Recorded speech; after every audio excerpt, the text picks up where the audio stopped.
Hello, my friends. We're here with a very exciting episode. Some of you have been filling out our listener survey and wanting more kink episodes, and that is what we are bringing to you today. So I'm excited to have my friend and colleague, Amy Rowan, here.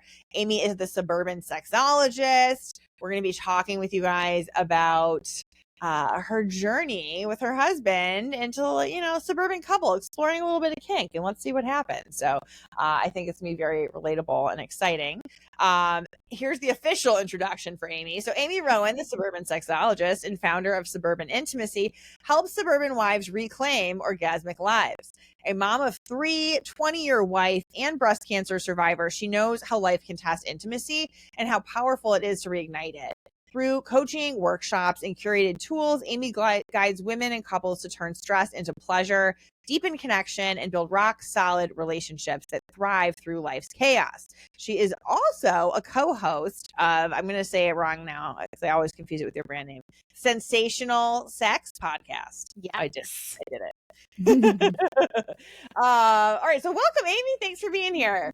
Well, thank you. I'm excited to join you. We're going to have fun. This is a topic that I have not talked a lot about, so I'm excited to get to dive into something a little new. I know. Me too. And I also want to say for people listening, Amy and I actually just recorded another interview where Amy interviewed me for my Desire Revival. So we're going to put the link to that in the show notes as well, so you guys can get on the wait list. But that is coming up. And if you are in a relationship with mismatched libido, we're going to have 13 amazing speakers, and it's going to be free to the public, and you're going to learn so much. It's going to transform your relationship. Okay. Now, Amy, we have very unique jobs. We do. We do. So how did you get into this? Like, I'm kind of curious, like, how were you raised? Were you like in a sex positive household? What made you decide to explore this path? Sure. Yeah, that's probably the first question. You probably get asked that too. But I was, I'd like to say I was born to do this because my dad is retired OBGYN and my mom is a psychologist. So they got married and had a baby, and that was me. So it kind of makes sense. But I do think I had, it's not like sex was like openly discussed all the time in my household. It wasn't like that. However, my dad would be on the phone talking to patients about vaginas and discharge. And so there was just, when it came to things that a lot of people find to be very embarrassing, body parts and all of that stuff, that was very normal for me. And I think that did set a good stage. And then as I got a little bit older, especially heading into middle and high school, my friends started asking me questions to ask my dad. Oh my God, that's so interesting. Their parents, they probably weren't even asking their doctors, because what 14-year-old girl goes and talks to their doctor about it? So it'd be, Amy, ask your dad this, Amy, ask your dad that. And I started learning a lot of the answers. And I remember doing a big report on the female reproductive system. So it was just interesting to me. And just had a culture of openness, I would say.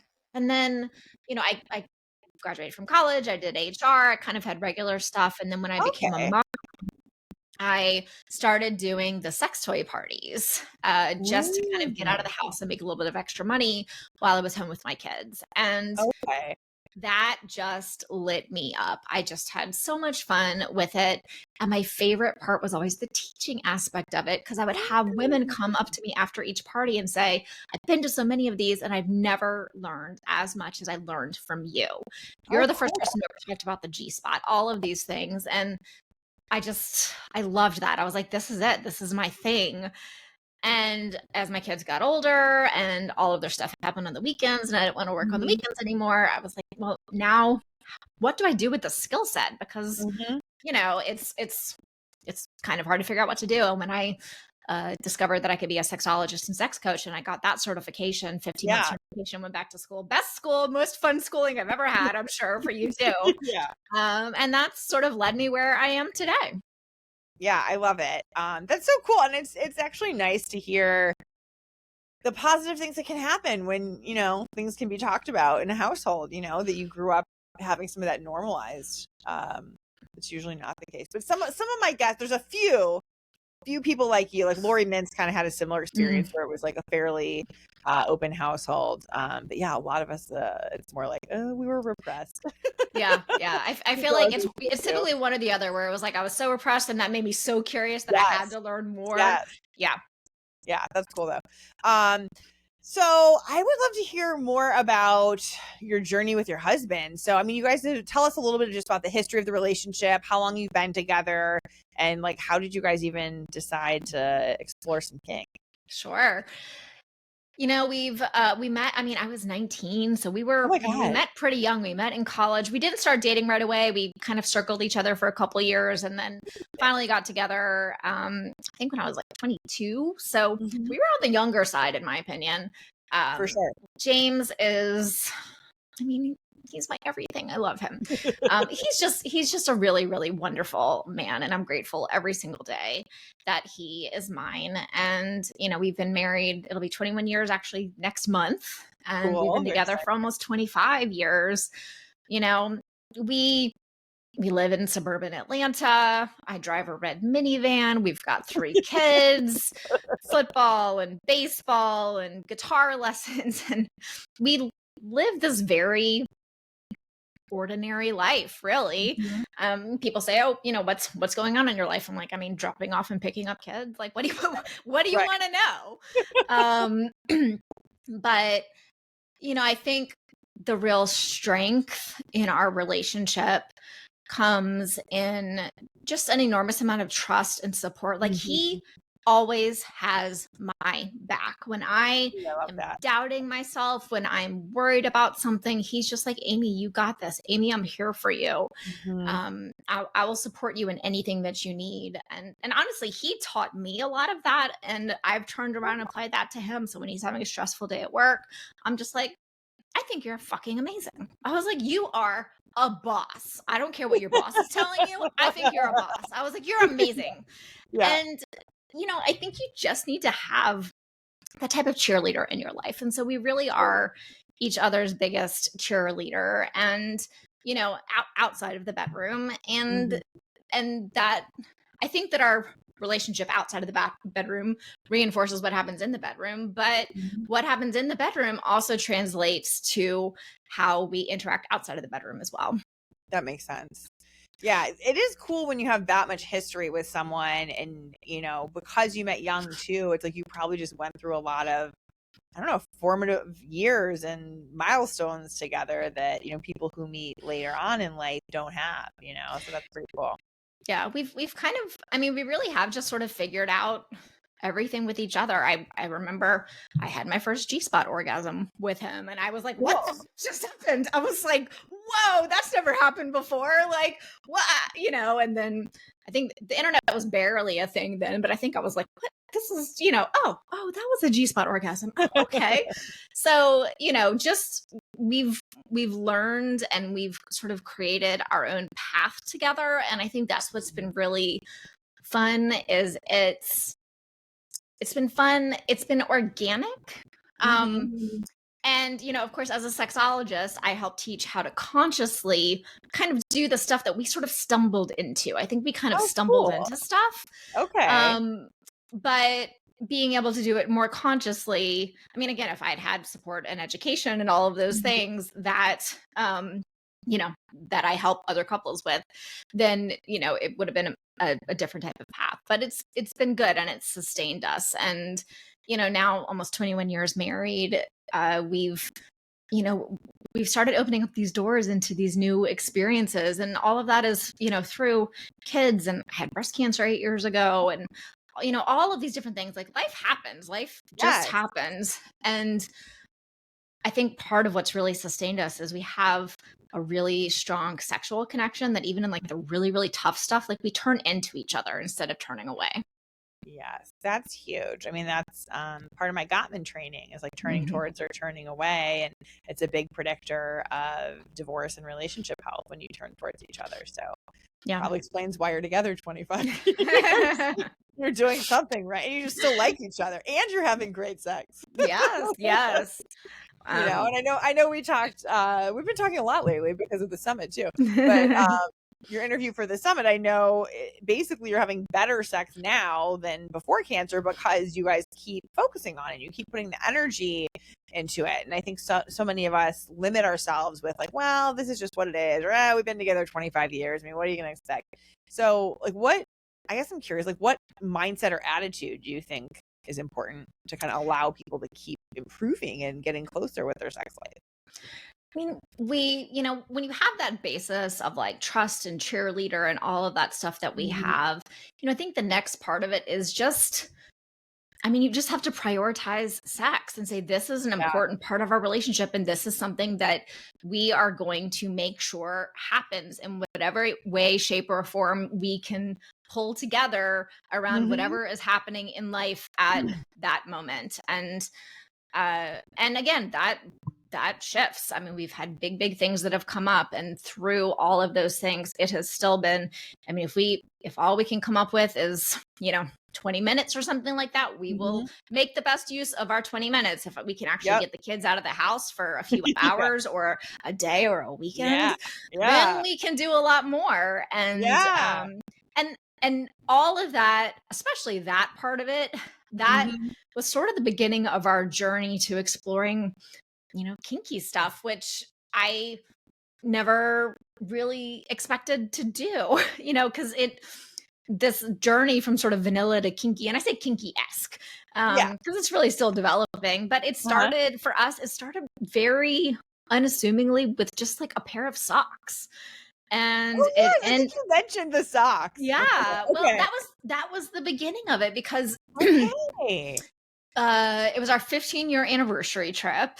And and this was post-cancer. I don't remember exactly. And anyway, it was our 15-year anniversary trip. And we didn't have the money to go on some big trip. Like we had wanted to, but we just didn't have the finances for it. Yeah. And so James was trying to find something to do that would be really special and different, kind of on a like shoestring budget of very little. Hey, if you're dealing with mismatched libidos in your relationship, you're not alone and you're definitely not broken. I'm hosting a free online summit called the Desire Revival, October 6th to the 10th, where we're diving deep into the real reasons behind low desire. I've brought together incredible experts you already know and love, like Dr. Kate Balistrelli, Dr. Diane Mueller, and Susan Bratton, plus John Gray, the #1 New York Times bestselling author of Men Are From Mars, Women Are From Venus. This isn't about trying harder or scheduling more sex. It's about understanding what actually impacts desire so you can finally move past the confusion and the frustration. Sign up at thedesirerevival.com. Again, that's thedesirerevival.com, because you deserve to feel desired and sexy. Yeah. And we ended up going, my family has a lake house. I hope my parents never listen to this and find out what we did in their lake house. We went out to the lake house, and I just thought we were going to have like a quiet weekend at the lake house. I'm sure we'd have some sex and drink some champagne and, all of that.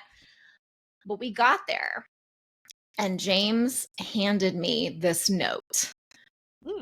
And it said, and I have it somewhere, but it basically was like, your brain is off, your body is mine. And starting now until we leave, you are not going to make a single decision. You are going to do what I say. Oh my God. Every single, I know. And this was out of left field. Like none of this had ever happened before. And I was like, okay, like, all right. No decisions. Like it was, and he's like, and you stay in this room until I tell you can come out. Oh my God. And then he went downstairs and he set up all of these different rooms and scenes, and there was a red light room and there was a blue light room, and all of these things had different meanings and different experiences. I mean, I don't even know where he got all of this. It was so out of left field and so amazing. And then he comes and gets me, and he's like, and he leads me into the first room, and there's a pair of socks, like thigh-high socks, sitting on the bed. And he says, I want you to put these on. And we had never been, I didn't wear lingerie. Like, he was never really interested in that. And I was like, I mean, okay, you want me to wear some socks? Sure, I'll put on some socks, like, whatever. Boyfriend who's into that. James isn't the only one. Yeah. Yeah. And, but what he actually told me later, and what I think is a really cute part of this story, is he said that he was so nervous to ask me to put on a pair of socks, right? He said it was just something he realized turned him on, but he was afraid that I was going to be like, do I always have to wear socks? Or have you not been attracted to me because I wasn't wearing socks? And I think all of that extrapolates into the fears that I think anyone has when expressing some sort of fantasy, whether it's socks or whether it's, being whipped, whatever those different things are, right? Broad spectrum, yes. So, but it started with a pair of socks, and then he brought me down into the first room, and we started with, what I now know was kind of like our first scene. So, and he just had all of these different things and ideas planned, and I think I'm going to keep in the moment. Like, were you like, oh my God, what's happening? Or were you like, yes? I think it was a little bit of both. Okay. I think it was a little bit of both.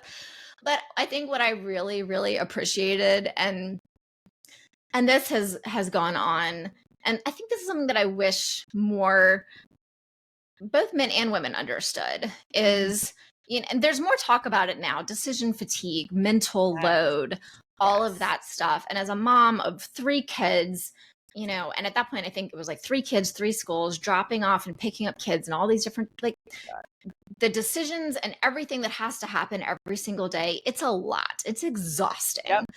And when you go upstairs and your husband wants to have sex, and your brain is just like thinking about all the things that have to happen tomorrow or tonight or whatever, it's so difficult to turn that off. And when your partner can turn off your brain, right?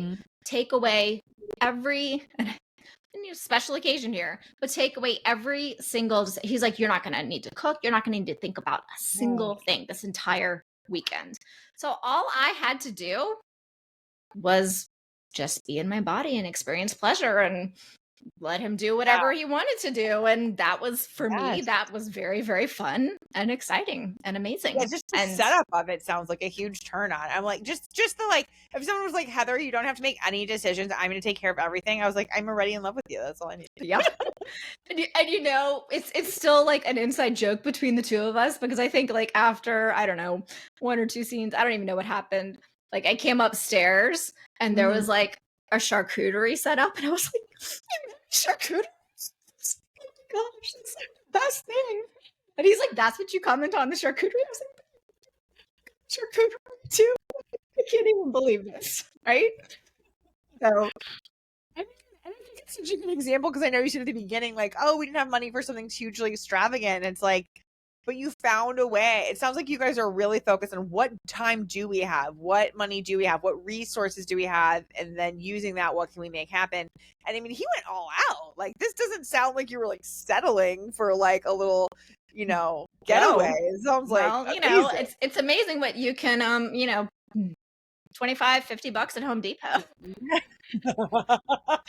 Can take you a lot further than you might think if you have a creative brain. I don't know what he got, but he's sure to come up with some fun stuff. So, oh my God. And I want to reflect to people too, like, obviously, if you're in a new relationship, don't just like spring this on someone. Like, Amy and James had 15 years of marriage, tons of trust.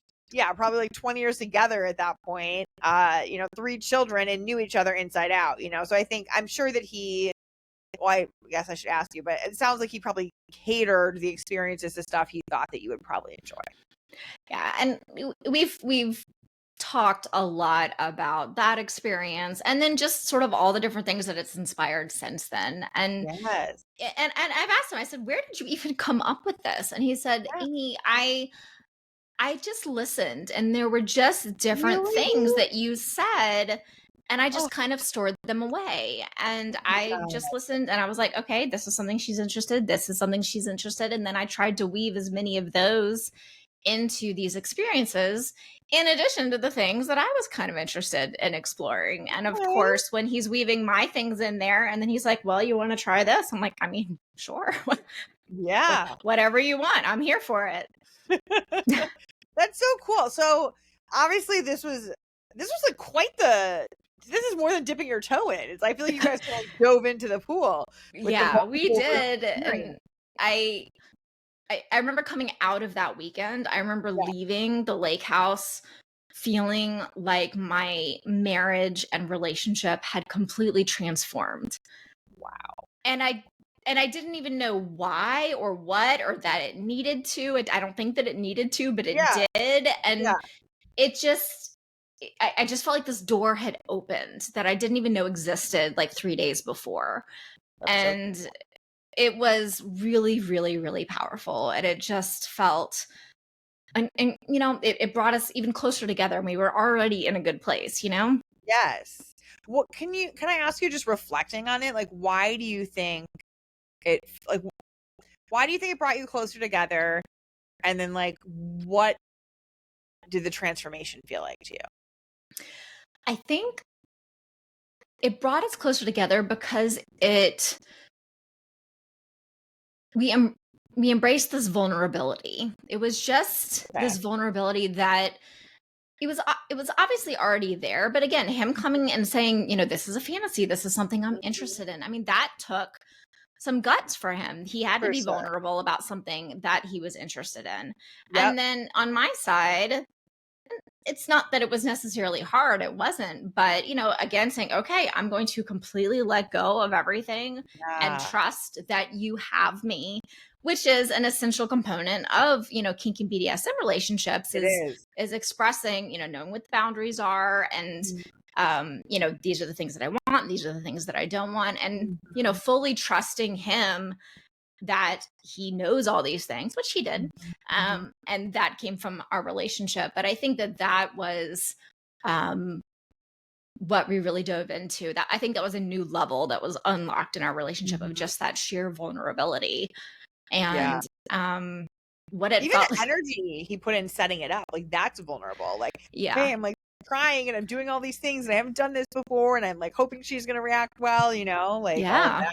Yeah, absolutely. And I think what you described on your end too about the power exchange, just sort of like, okay, I'm actually surrendering. This is kind of new. Yeah. And I mean, surrender, like dominant submission, like we had never had a single conversation. Like I remember leaving and then going and starting to Google, and I ended up on FetLife because I just, I was like, what is this? Like, what just happened? Surely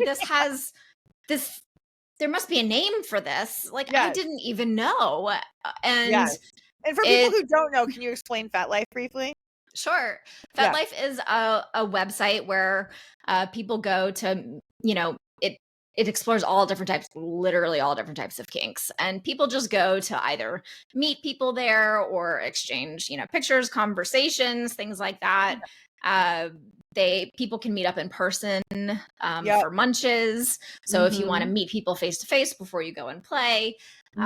So, you know, James and I, obviously we already knew each other. We were already in a relationship, but if you're a kinky person and you're not in a relationship and you want to find somebody to be able to play with, then FetLife is, I think, one of many places that you can go and, you know, meet people. And of course, I had never been on FetLife and probably wouldn't have ended up there, but I was like, I have to understand what this is.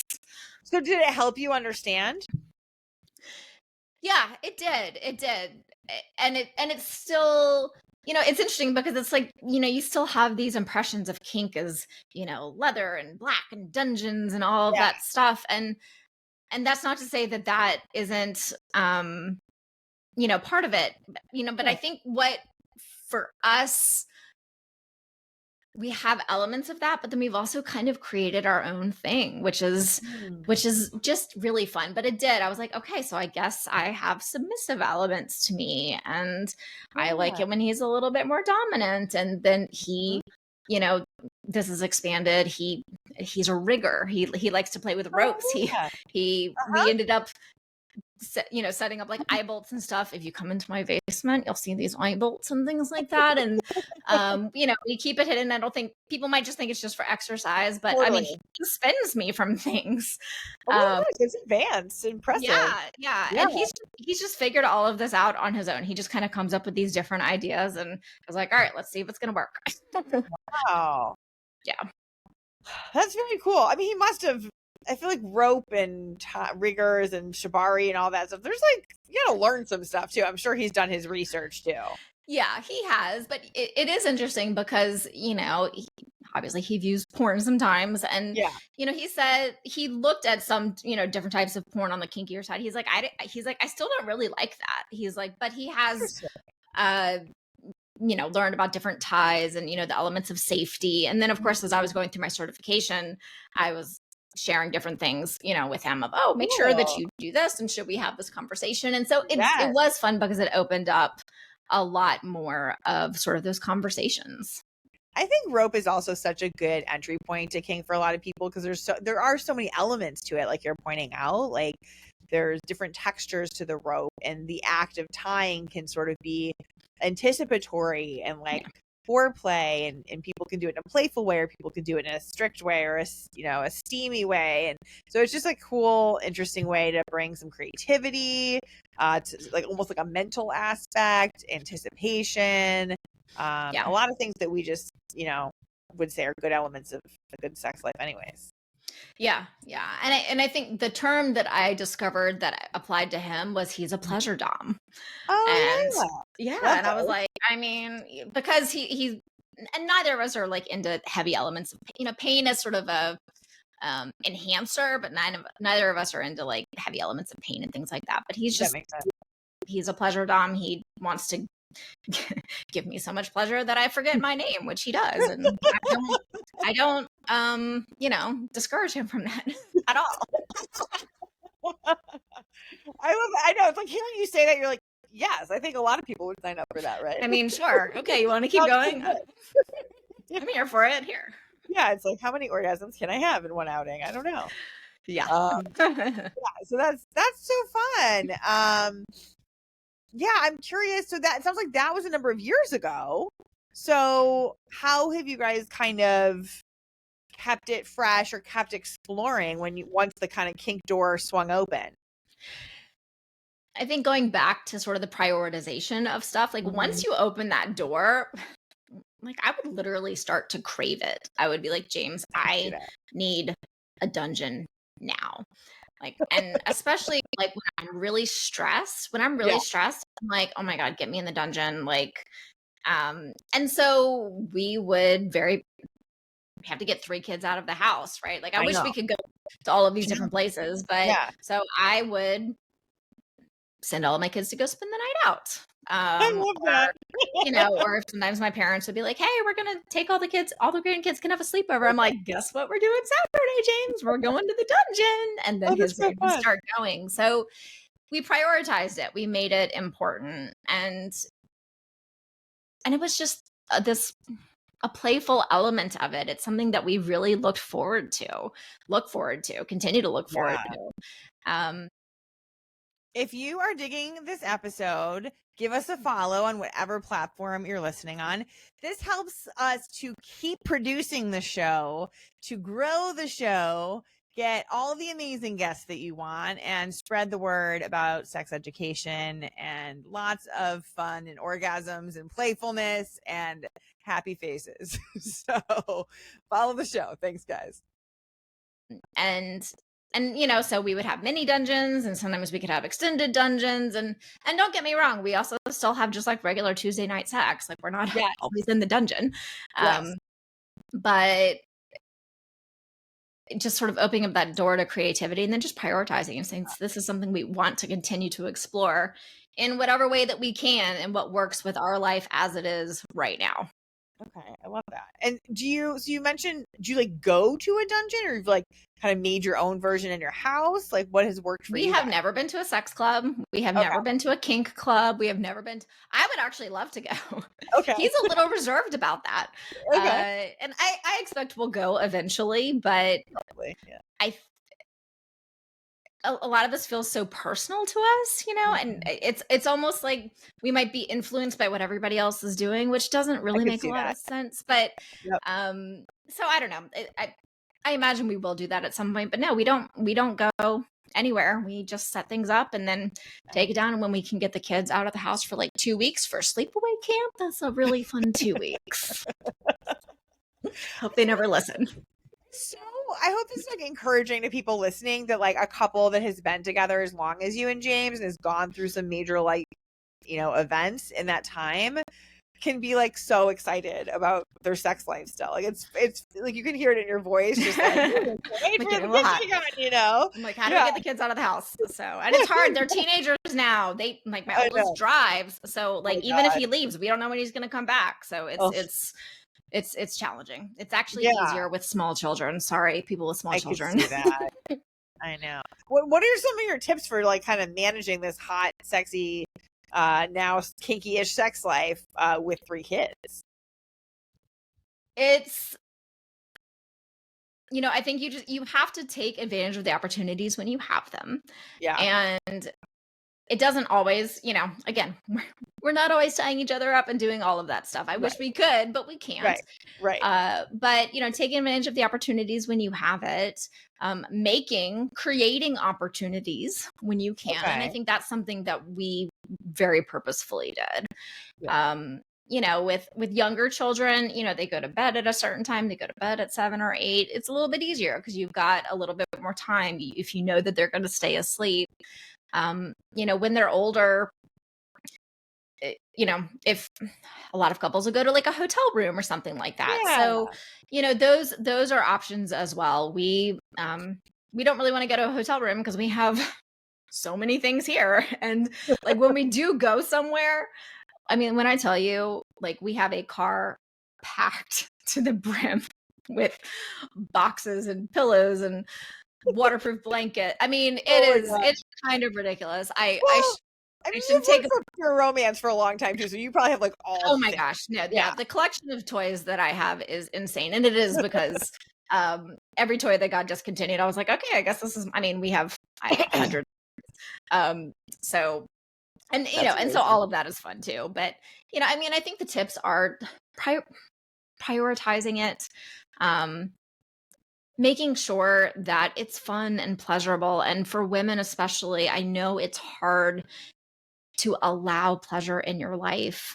So it takes, and I say this constantly, I'm sure you share this too, 20 to 40 minutes for women to get fully aroused. And I was like, believe it or not, me with my swinging from the chandeliers now, like I was like many of you for years where I would kind of lay there and sit there and think, oh, well, no, not working. No, I don't know. That doesn't really fit. Like, I don't know. I'm kind of tired.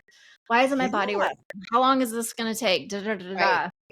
And I used to have all of those same thoughts. And then one day I decided, rather than saying, okay, honey, you just get yours, this isn't going to happen for me tonight. Yeah. I just decided I'm going to let it take as long as it takes. I'm Yes. going to stop worrying about how long it's going to take. I'm going to allow it to take as long as it takes. I'm going to Yeah. recognize that maybe even if that first 10 to 15 minutes, I'm not feeling a whole lot, I'm just going to keep engaging, kissing, exploring, Yeah. letting my husband do the things that I know that he really enjoys doing. Yes. And guess what? Ever since that day, I have never had a single problem. I have always had Wow. orgasms. I have always had a pleasurable experience. There's that moment where all of a sudden the blood finally all reaches there and Yeah. everything turns on, right? But Yep. it just takes time. And we as women we deserve that. If your baby needed to be rocked for 20 minutes to fall asleep, would you rock your baby for Right. 20 minutes? Oh my God, that Yes. is such a good analogy because when I think about like clients that I work with young kids, it's like they'll be on the floor of their kid's room for an hour until they fall asleep. You know what I mean? Hours. We do whatever we need Hours. to do. Yeah. Yeah. My oldest son used to rub eyebrows and he would we would like lay there and then we'd have to like get out from underneath while he was rubbing our eye. I mean, But you'll do that for your children, and why won't Yep. women allow 15, 20 minutes, 30 minutes, maybe 40? If it's Yep. taking that long, though, which is natural and normal, there's, you can bring a toy into the mix. We need that Yeah. clitoral stimulation and arousal gel, arousal lubricants, like Mhm. bring in some different things to help. Yep. But you are worth that. You are worth that pleasure. You are worth that time. And especially if you have a partner that's willing to give that to you and Mhm. wants to give that to you. The vast majority of men are like, I enjoy giving pleasure. Right. She just Exactly. won't let me do it or let me do it long enough. And so they're just like, well, and Yeah. they'll go on. So that was a big, big, big change for me. That's amazing. I think so much of what you're saying today is really about freedom and giving yourself the freedom to take up space and take up time and try something new and, discover a new part of yourself and discover a new part of your partner. And honestly, that's so much of why I do this work, because it really is like unlocking a new level. It's like, in a video game, you get to the next level and you're all excited. I think sex is much like that, where Yeah. it's like, oh my God, there's this whole other world, or there's this whole other aspect of like who I am and what can be achieved and the amount of pleasure and the type of pleasure and how connected we can feel. And it's pretty amazing. Yeah. I think that was the big, huge thing was, I mean, again, we had a pretty decent, like things were good. Things were fine. We Yeah. were having a good time. I had no complaints, but I did not even realize that there was just this whole other world. And then I just stepped into it and I was like, well, this is really fun. I'm enjoying this. And now, and Yeah. we've been playing in that world for 5 years, changing So things like that. We're cool. probably still kind of in there, but Yeah. I think what we realize now is that there really is no limit to the different types of experiences and pleasure and fun and play that you can have, other than whatever boundaries you put on yourself. But Yeah. there's always new things to explore if you are open and if you have that trust and vulnerability and communication. And the other really sort of unexpected, though it makes sense now, but part of our relationship too is as we got so like in lockstep in the bedroom and we were able to start talking more about fantasies and kinks Mhm. and things like that, and then acting all these out, and then the kids get back from wherever they were and we're just kind of smiling at each other. But the Always fun. other stuff, the life stuff, money conversations, Right. kids stuff, like all of that just became easier. Really? Just became easier because we knew that we just had each other, like inside and Oh, out, and knew where that we were.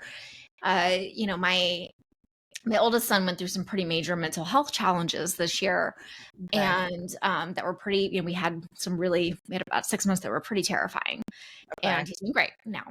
Good. But through all of that, like when we couldn't even talk, when I was just like barely hanging on day in and day out, we would just go into the bed. Sometimes we would just kiss. I couldn't even do anything, but we would just connect still in that way. And I just remember thinking, as I'm having all of these conversations and talking to hospitals and all of these things, Wow. just being like, the only way that I am like handling this and surviving this right now is being able to lean on my relationship with my husband. He was holding me up so I could hold everything else up. And Wow. there was just this intense trust that came there. And I think a lot of that goes further back into knowing that I can completely and totally turn off my brain and he's going to be able to hold me up in every single way. I mean, that's like hashtag relationship goals for sure. I'm I like, I want that. That sounds amazing. Yeah, I'm grateful and appreciative every day. I've had I know you are. And you Mm. speak so like highly of your husband and of your relationship.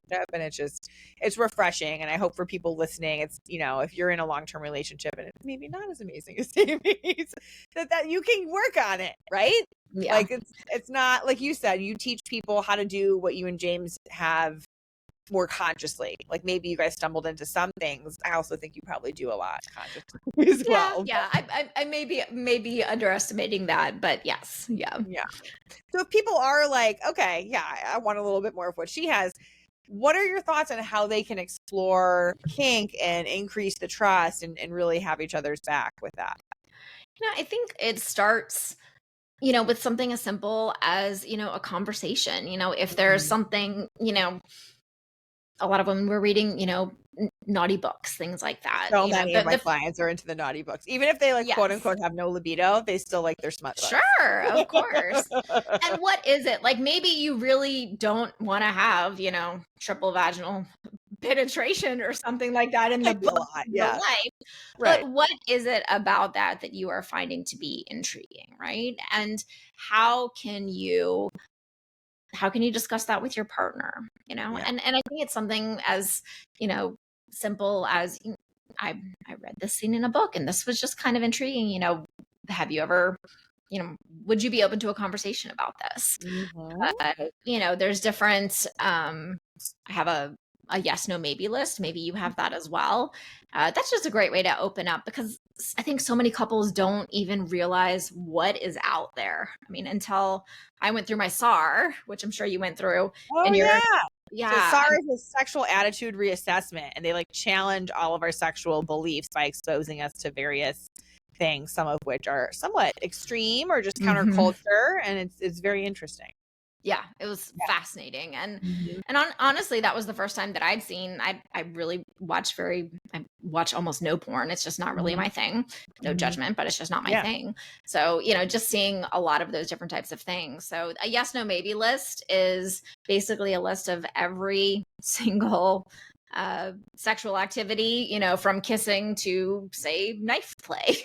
And it's all listed there and you just check like, yes, this is something I'm interested in giving. Yes, this is something I'm interested in receiving. No, or maybe.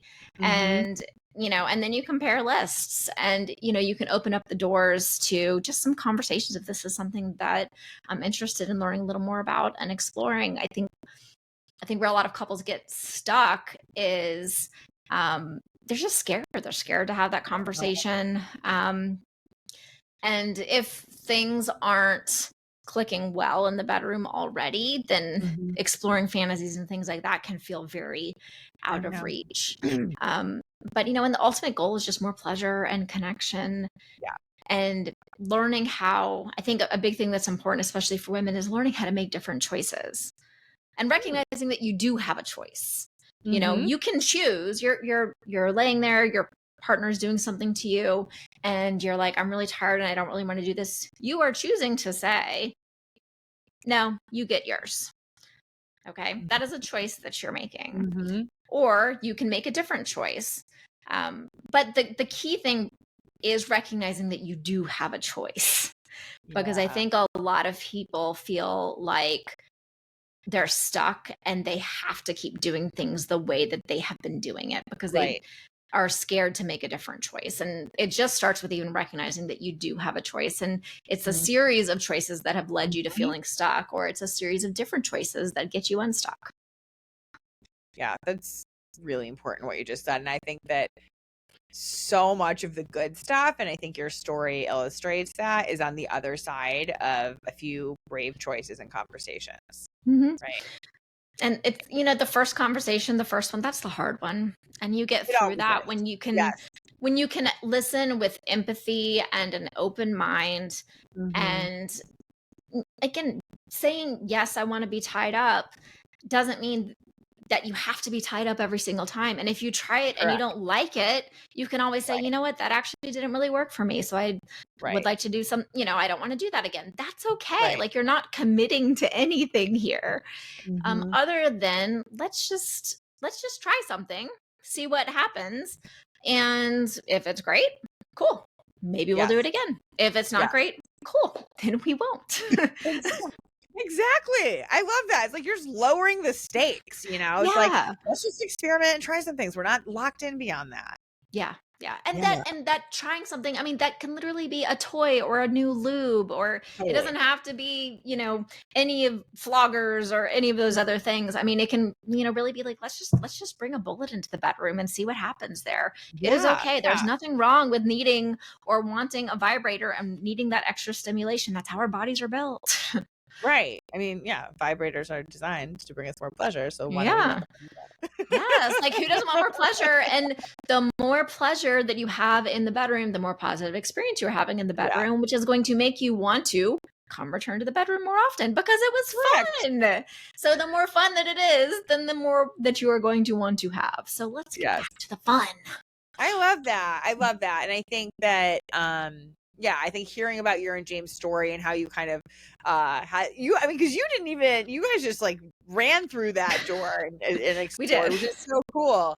But yeah, everyone might find something different within the kink world. I mean, the kink world is broad, right? Mm-hmm. So it's not just rope or like domination and submission. It can be, like you said, the knife stuff. It could be edgy stuff. It could be, exhibitionism and voyeurism. It could be just scenarios involving multiple people and different types of power exchange. It could be fetishes, leather and latex, and there's like just so many options. And I think that's important to keep in mind. And I think I'm so happy also that kink is getting more.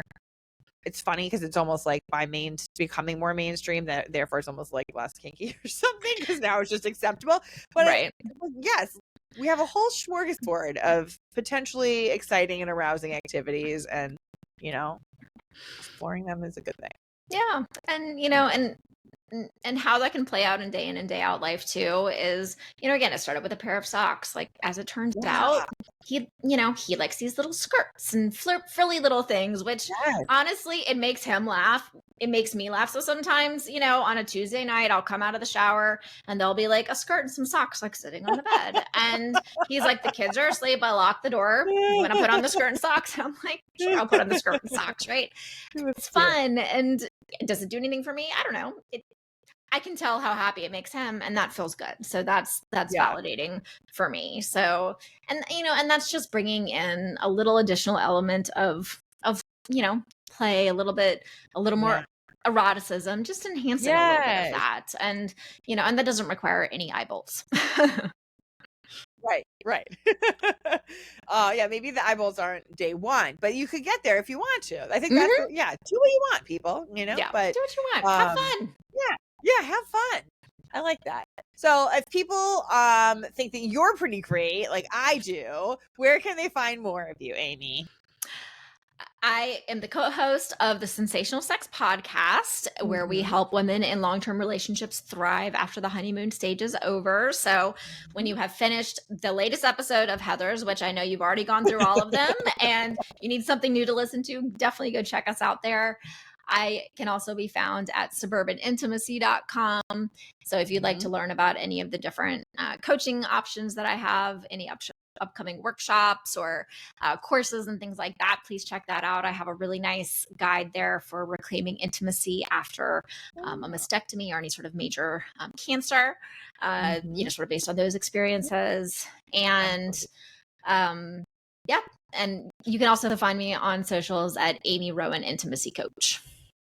Nice. Okay. I'm trying to switch my camera. Sorry. Yeah. And I was like, and we lost your camera.